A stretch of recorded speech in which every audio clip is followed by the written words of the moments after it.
time you guys were outside of my house, and I wondered why. Because you were copied on an email in which I was specifically copied with a threat. Correct. Okay, it was not necessarily directed at me, but and I didn't feel particularly scared, but you were vigilant in protecting all of us. So you can have a moment to get off your feet right now, Okay. and I'll start with my comments. I can't, you want me, okay. Yeah, you can. Thank you, Chief. Yeah, that's okay. Sorry, it was just a thank you. I know it's a little tense here today, but. So I'm going to talk to you a moment about the agenda item, the way you phrased it. City manager succession plan. It's no secret in our city that our city manager is a man of great esteem. But like all of us, we get older at times. And I've had this discussion with him about a succession plan. And search committees have been contacted in order to bring in a younger ACM that can work under his wings and cause a smooth transition. And the search team, and I know you obviously didn't have this conversation with the city manager, otherwise you may have phrased your agenda item differently. City manager advised us from the prior search team that they just weren't getting any hits. And if you look at the salary range for a top-rated, not only city manager, but a building director, I agree with some of the comments that were made that perhaps he's underpaid because he wears so many hats. We normally have 2 assistant city managers. He works night and day tirelessly, including managing projects. Projects that were, delegated over to Parks and Recreation that he had to bring back for himself to take home and work on overnight, like Burger Bob's, to make sure it got done, because it just wasn't happening without his direction, without his experience being touched upon it.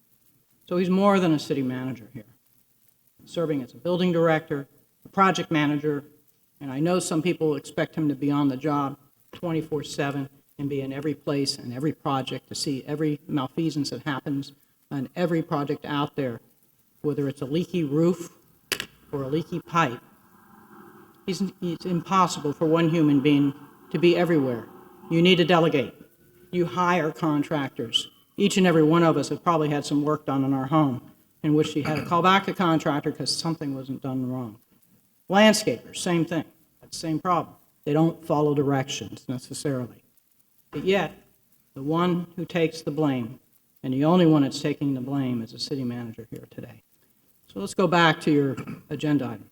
This is not a succession plan. A succession plan would be having an intelligent discussion here about how we plan for the future. This is not where you say off with his head like an Alice in Wonderland movie. This is where you plan, where your best and your brightest impart upon those who work under them how to carry the torch forward, not take and douse the torch out. So they have to relearn on their own, without the benefit of an experienced city manager, how the city runs and how to best manage things going forward. The term succession plan refers to a business strategy companies use to pass leadership roles down to another employee or group of employees. Succession planning ensures that a business continues to run smoothly and without interruption after important people move on to new opportunities, retire, or pass away. You get that definition if you look it up on Investopedia. They talk about succession plans. That's a logical way to do it. You do a hiring team. Now would be a good possible time to do it, although we have a lot of competition out there because the city of Doral, I think the city of Homestead, city of Miami Beach, city of Miami are all jockeying around on city manager issues, and that's just in South Florida. We need to do a nationwide search. We need to look for the best and the brightest, and we need to bring them in with an opportunity to gain from this experience. just like the chief of police does with his team. He brings in experienced people sometimes to impart upon the rank and file that he hopes to be the future leaders in this police department, the wealth of knowledge that they have from years and years and years of experience that you're not going to be able to get overnight. That's why lawyers who have lots and lots of years of experience get paid a lot more per hour than those who haven't been in the courtroom, know what it is like to be in the heat of the battle, know what it's like to be down in the trenches and dealing with difficult cases in public, on the media, or elsewhere. I noticed you did have an opportunity to speak to the media. I know it's something that is important to you. It's not so important to me. Because what I like to focus on is bringing this city forward and representing its residents in the future. This is not about soundbite. This is not about causing a shakeup in the city, not about causing chaos in the city. Your agenda title lacks the transparency that you've used on prior items. Pay raises buried in a financial budget over 400 pages in length, which I heard, because the grapevine does talk, was represented at the last Gables Good Government as being something that you three were going to bring up, but you didn't put it on the agenda. You three were going to bring up, but myself and the mayor jumped the gun on it. But you'll bury it in a 400-page budget where the residents can't see it. You don't put it on for discussion. What is the right amount that we should get paid? Okay? For the number of hours or the dedication we put in the job. I can tell you one thing, Commissioner. Based upon the number of times that you've brought items that have not been well planned like this, the number of hours, not just of this commission, but of the residents that have had to be invested to avoid a catastrophe that could have happened, is exhausting. You owe it to the residents. If you were in a court of law and you brought a frivolous motion, you would be met by the other side, most likely with a motion for sanctions, for legal fees, and for the waste of time, and or the ultimate sanction, the dismissal of your case. And that's what's warranted here. This is frivolous. This is wanton. This is just looking to engender yourself in the limelight for the television. For the interview, the shakeup in the city of Coral Gables that's happened here, because that's what the residents want. Yet you've ignored every speaker, the majority of which, 80-some-odd% here, has spoken in favor of this city manager today. And no, they're not all developers. They're ordinary residents in here too. They know that this city manager is experienced. They know he's more than qualified to continue to do the job. Our task now is to address the next chapter. How do we get there? No one lives forever. I'm not going to live forever. You're not going to live forever. I always look for somebody to groom to be the next person that sits in my seat, because it doesn't come overnight. You've been here a little over 6 months. I know you took exception with the fact that the manager didn't meet with you or call you after you were elected. I didn't meet with the manager after I was elected either, until after I was sworn in. We had multiple meetings, which we did a little differently here, trying to consolidate it for you, because it was breakneck pace where he's just introducing me to this department and this person and that person, and to get a complete understanding of what each department does, each department director does, and how things get done in this city. That takes time, not only for an elected to learn, but a future city manager. You just don't come and dump them in the pool and expect them to wade through it without having an interruption in the flow and smoothness of how things are done. You don't expect that to be done without our city being tarnished for the future. So people want to move here with this kind of chaos constantly going on? This chaos didn't start until after you were elected. It didn't. I know you're smirking. But the facts don't lie. I was going to read an excerpt from Ed Santa Maria's letter to us based upon his firsthand experience, but I'm just going to highlight a few points that are evident to me now that I've been in service here for over 2 years. Okay. The demands of a city manager come at a breakneck speed from every direction.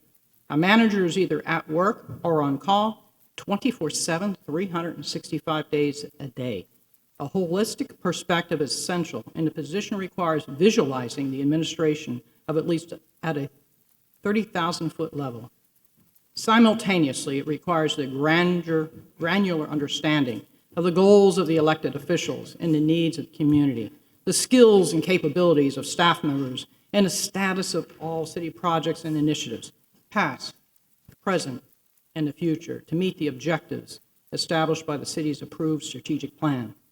There are few individuals in South Florida equipped to do this effectively. But I digressed. Let's examine your stated reasons for an immediate removal of the city manager. In your memo, you claim, quote, ... As far as I'm concerned, it's not going to happen.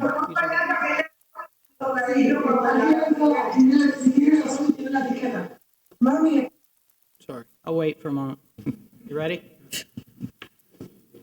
Claim the city manager said, as far as I'm concerned, it's not going to happen. If the commission wishes for that to happen, the commission can go ahead and do it. You assert in your memo this was a direct and public insubordination of this body, which has raised much concerns for the residents and the manager's willingness to address their needs and concerns. You misquoted the manager. You absolutely misquoted the manager by omitting his full statement and distorted it.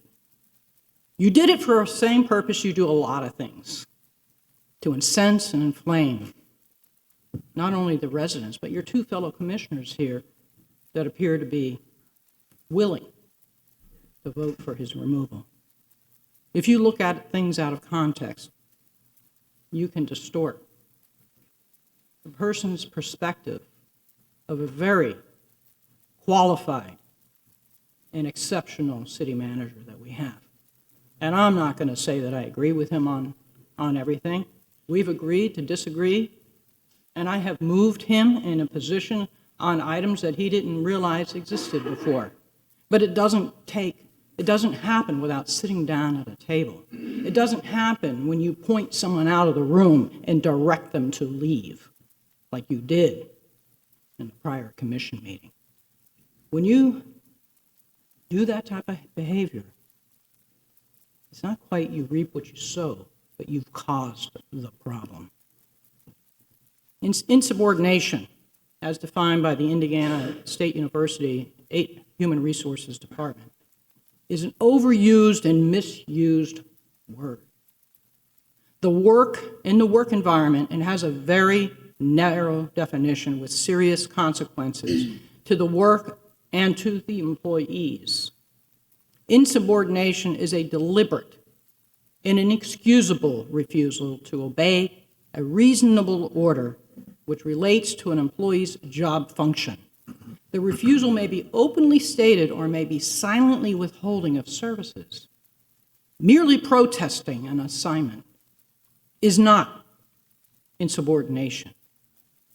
So our city manager is sitting there telling us that he wouldn't do something because if it was his choice. But if we want to do it, it's okay. To follow our directions is not insubordination. That is merely protesting to make sure we understand the gravitas of what it is that we are going to do to our city, whether it's a COLA increase that's going to lay $26.7 million of additional debt on our residents, which will ultimately increase either the length of the debt, expense that we have to pay. And yes, Commissioner Castro, I'm referring to a decision you made. The advice of our staff in the finance department is critical, and you need to absorb it and incorporate it and think about these residents that you're representing when you do it. Do they want this additional debt put on them? Or there is a middle ground that can be reached that accomplishes the purpose? So, to make sure that there's no accusation that I'm drawing things out of context, I've asked the city clerk to play a 17-second excerpt of that critical piece from the last commission meeting, item F5, at 6 hours and 17 minutes and 30 seconds to 6 hours, 17 minutes and 47 seconds. So when you're ready, clerk. Cable TV should have the clip ready to play.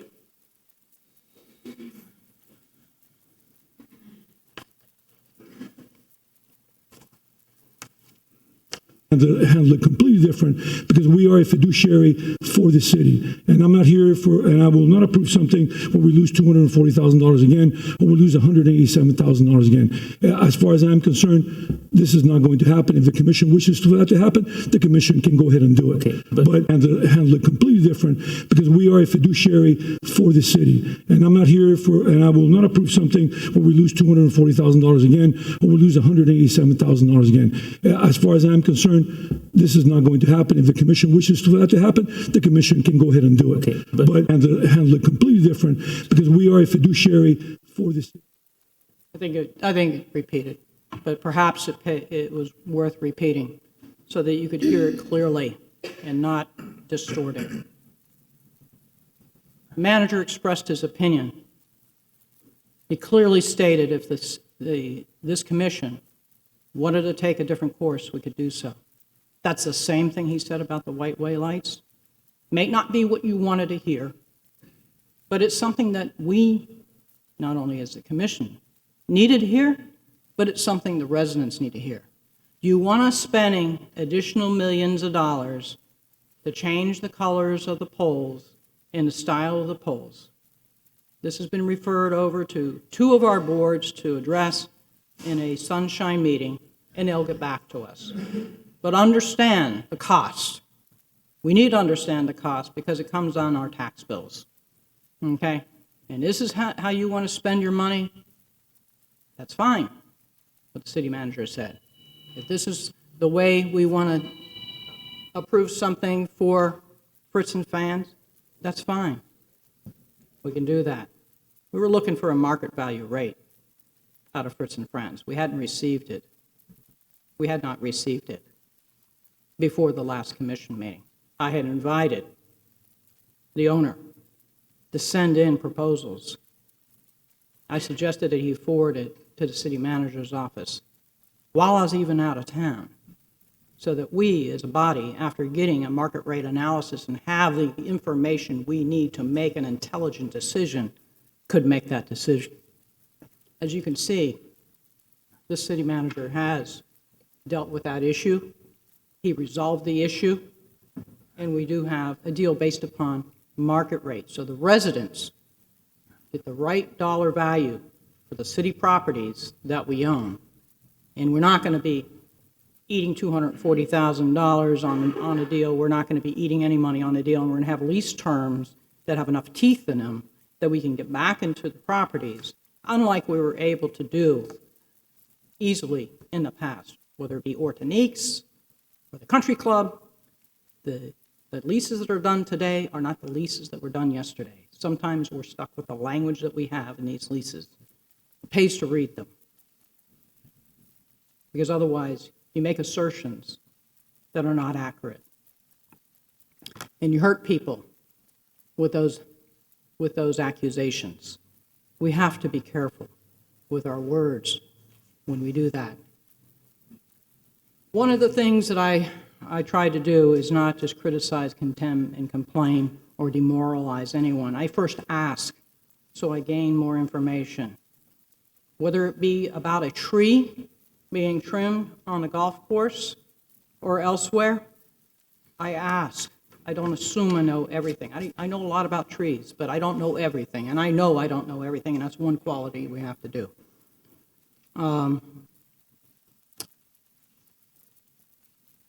City Clerk, I'm going to ask you to bring up some of the emails now. So although they were summarized by one of our prior speakers, I'd like you to bring them up so the entire commissions can see the actual language that was used. Let's see, it's coming up on this thing. I'm the guinea pig on this new one. Can we enlarge that? Okay. From Commissioner Ariel Fernandez. Again, another example of how the commission is left in the dark, Mr. Manager. You had a duty to inform us. This is another example. This is a little bit off screen now. Another black eye. I think what it says in the city commission.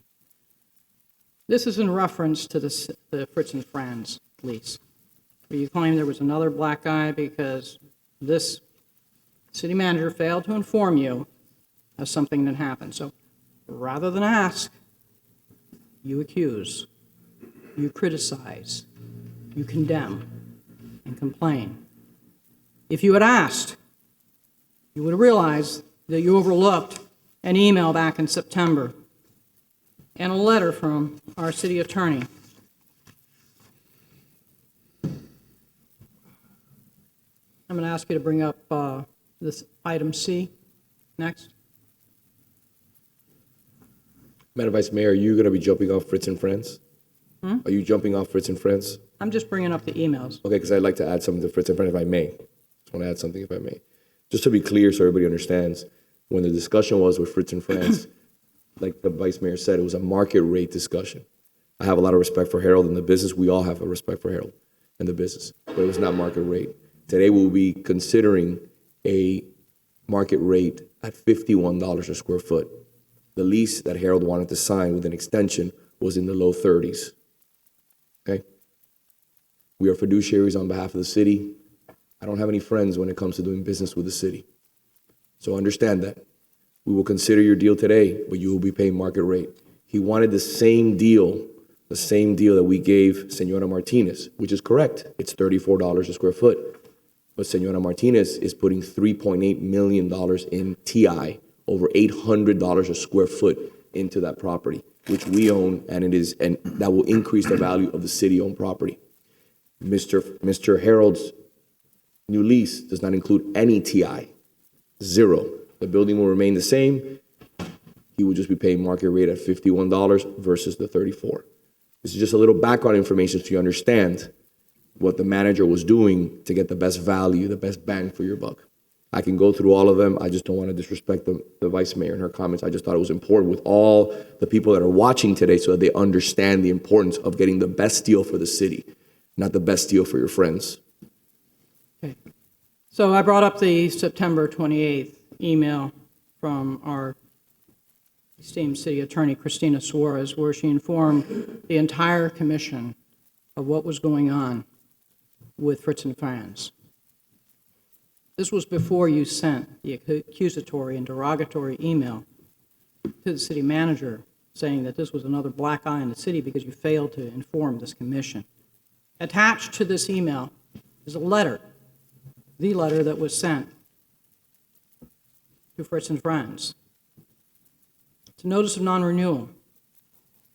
And as I explained to the owner, Mr. Newberg, if you're a lawyer, once you walk through those doors and learn the law, you will never look at the world or the language in leases or anything else the same again. Our city manager had an obligation as his fiduciary duty to our residents and this city to place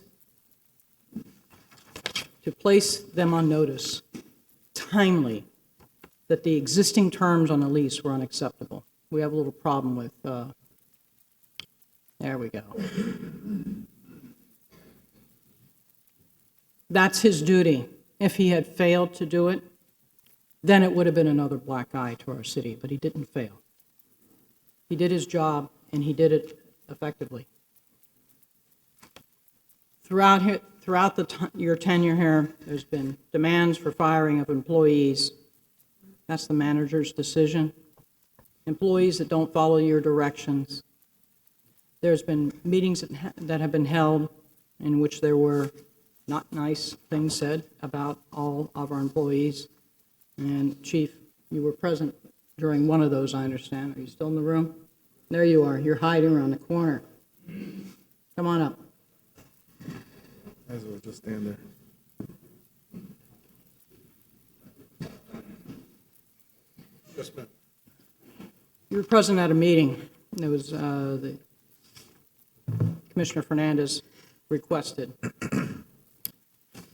And there were some words that were exchanged, derogatory words towards our employees, that if they didn't understand that there was a new sheriff in town, they can take their opportunity and leave. No, You recall that no, meeting? I recall the meeting, I recall the email. The email to myself, the manager, and the HR director was as a result of a previous conversation that we had in the manager's office to talk about some of the issues that were brought up by the executive board or the members of the FOP. And we had a discussion about negotiations, things along those lines. Subsequent to that, there was an email, I believe all of you got from President Challenger about two individuals that had left two officers left the police department. And I was going to allow them to burn some of their sick leave, and I was obviously not allowed to do that. And the subsequent conversation, which is where your email comes into play, was the commissioners sent that to us. I believe it was like on a Thursday or a Friday. Subsequently, we talked and met at the Bike 305, and I explained my point to him that day that was not necessarily the case. That there was no insubordinate acts, I would say. I mean, I remember the title of the email, and listen, those issues when we made those decisions were before we met with him. So it was just putting it in context, but it wasn't directed at employees other than the three of us. I mean, I think that was the conversation in that email that you're now referring to was that the manager, myself, and the HR director basically was blindsided him or didn't give him all the information because of a response that he had received from the FOP, who copied you all on some personnel issue memos. Okay. And Clerk, I'm going to ask you to put up the email that's labeled G. We can look at G, E, F, and G. And I believe that's that email that talks about insubordination.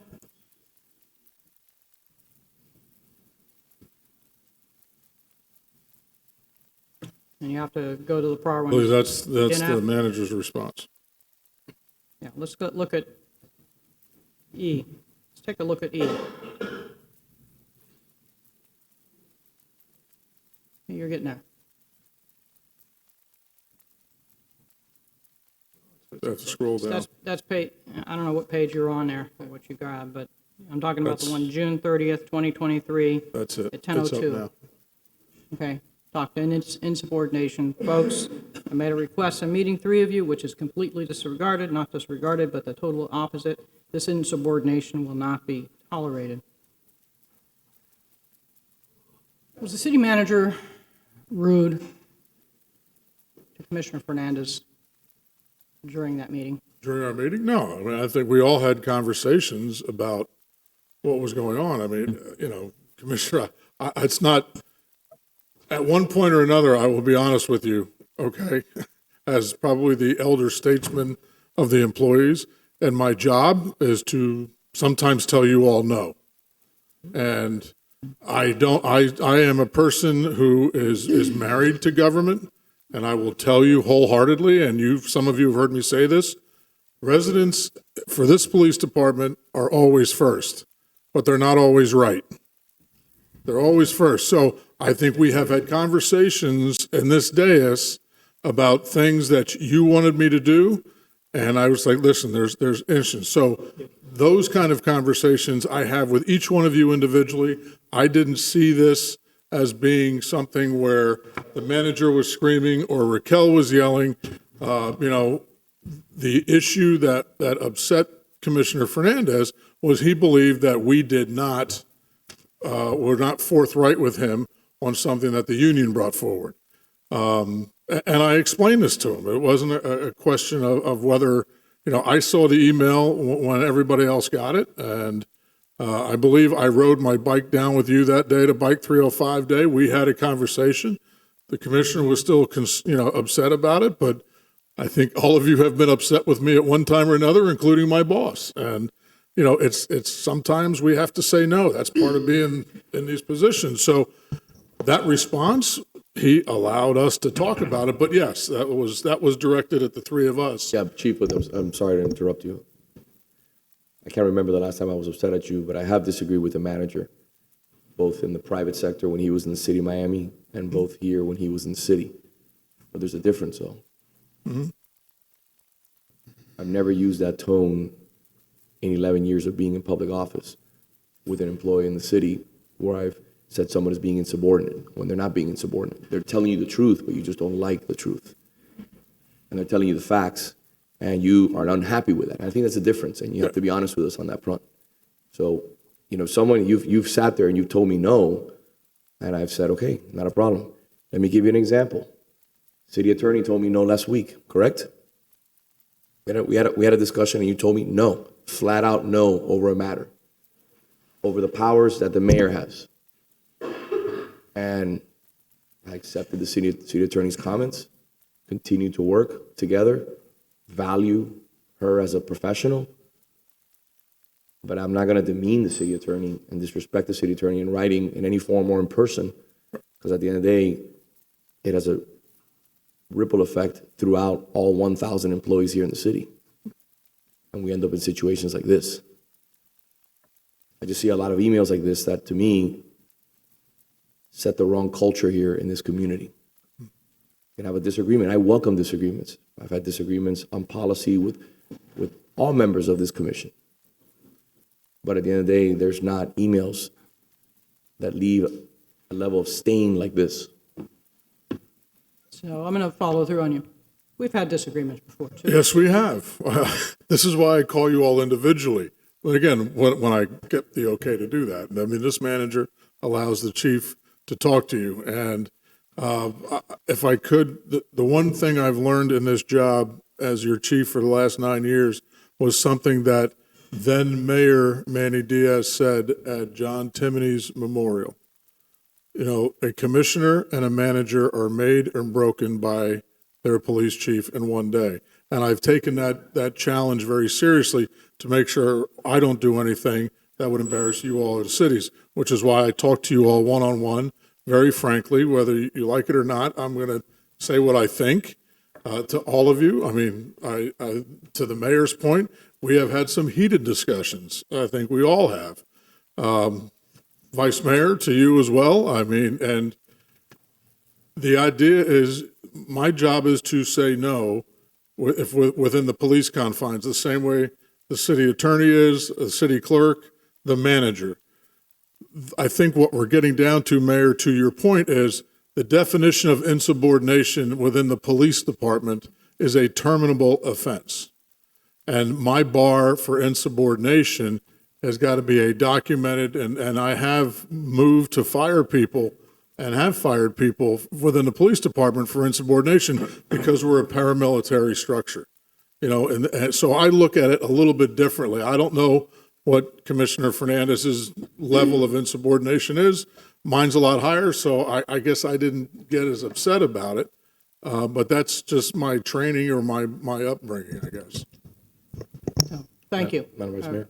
I appreciate you doing that. So, and you I can can go back? you can relax. You can relax. Yeah, we all love you, Ed. We all love you. I may agree to disagree with you, and I may vehemently express my opinions at times, but it's in no way would I ever call you insubordinate. So I touched upon the demands for firing of employees. I mean, we're a deliberative body. We have to make decisions together. Okay, we don't lead by one. We lead by five, and the majority obviously rules. That is something that this city manager has recognized time and time again, even if it's a bitter pill for him to swallow, even if he doesn't support it, he will follow our directions. It may not be the direction that the residents want, it may not be the direction that he wants, okay? But he has no choice but to follow it, and he has dutifully done so. So I've noticed the level of email activity demanding records on the staff, inquiring about bars of soaps, receipts, which I am the worst at keeping receipts. Okay? By the way, in case you want, I purchased this. I purchased these cups. So we don't need to get down to this granular level as to where $117 worth of paper receipts went, because you have to recognize something. Employees are human, and so are all of us human. We're not perfect. Even machines are not perfect. Contractors are not perfect, and we're all capable of mistakes. The quality, though, of leadership is when you recognize your mistakes, when a human being recognizes their mistakes and learns from them. And it also takes a quality that requires you to look in the mirror at yourself and say, is this the right thing for leading this ship forward? Or is there a better way to do it? There's nothing wrong with the succession plan. Like I told you, I've already had those conversations with the manager.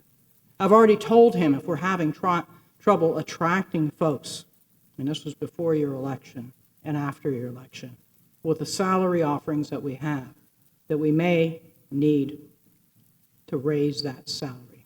Because this is an unrelenting job that the city manager does. Not many people would want to take it on, especially with the level of demand this commission places on them. There's no secret about it. We are a very demanding commission. We have a lot of projects going forward. There's a lot more we would like to go forward with. We just wish we could have a money tree, be able to get them done more, to have more contractors, able to lay out more sidewalks. But there's a limit on supply and demand to be able to get those things done. The consumption of time, though, for staff on these demoralizing things is overwhelming. They'd like to get their job done. I would like to get my job done, which is moving the important projects of this city forward for the residents. People have questions. People don't know the answers to. Why weren't the lines painted on the asphalt yet? Well, because it has to cure first. Okay? Why is Granada Boulevard all torn up and it's not been repaved yet? Okay? Well, one, because we're putting in a water force main. We're going to wait till it's finished with all the digging, and then you repave it. But that's just a sewer force main. We still got to dig it up again when we go do the septic to sewer stuff. So do we want to put this is not a decision for us to make today, a finish coat on it, or would you want to do our best job at smoothing it out in order to conserve taxpayer dollars? Talked to the county many times about coordinating our efforts for that reason.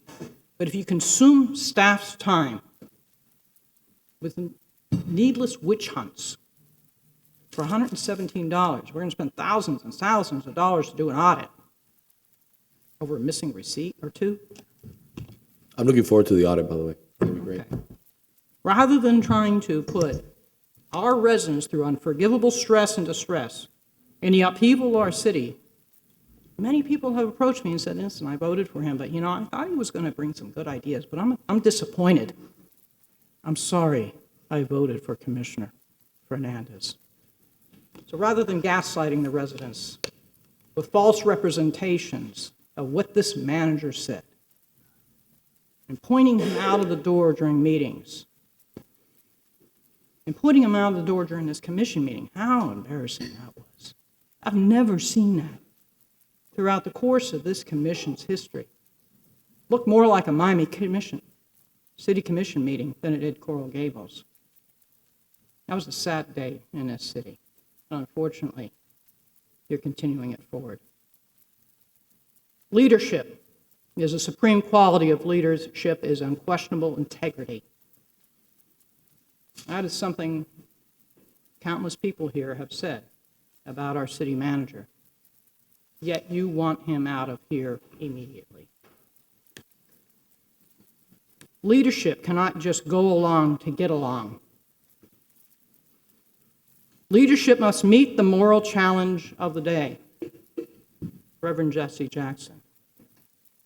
These are leaders that met the challenge of the day and led peacefully, without disruption, led through the most difficult times that we've had in our country with honor. I would hope that this entire body could lead forward in that same fashion. Put aside your petty grievances, your allegiances, your political aims, and what is important to you in your view, in your personal view,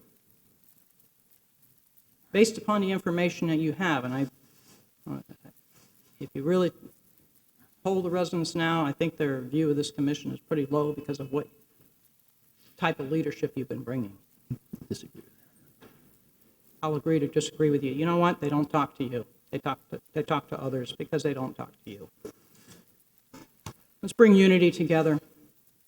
We can talk about a succession plan. Let's put it together. I would move that we have a succession plan, hire an appropriate organization. City manager, you've done this before, to do a nationwide search for a qualified city manager. Okay? I know that there was a suggestion of bringing somebody up in the ranks that had applied for an ACM position before, assistant city manager position before. That person did not succeed at that because they weren't quite ready. The person's not quite ready yet today either. They need to take the necessary training and experience, and I'm not referring to city manager, assistant city manager Pauhus. If you're trying to land on the shoulder of a single man, the job of this city manager who's serving as building director and has done an excellent job as city manager throughout the history of our city that he's been here. What a stark difference this is than where we were prior to that. It'll take you a little time to get used to working together with people. I implore you to learn those skills so that we can work together as a collegial body rather than animosity and worrying about the next election and the next election. I'm done. Thank you, Vice Mayor. I yield the floor.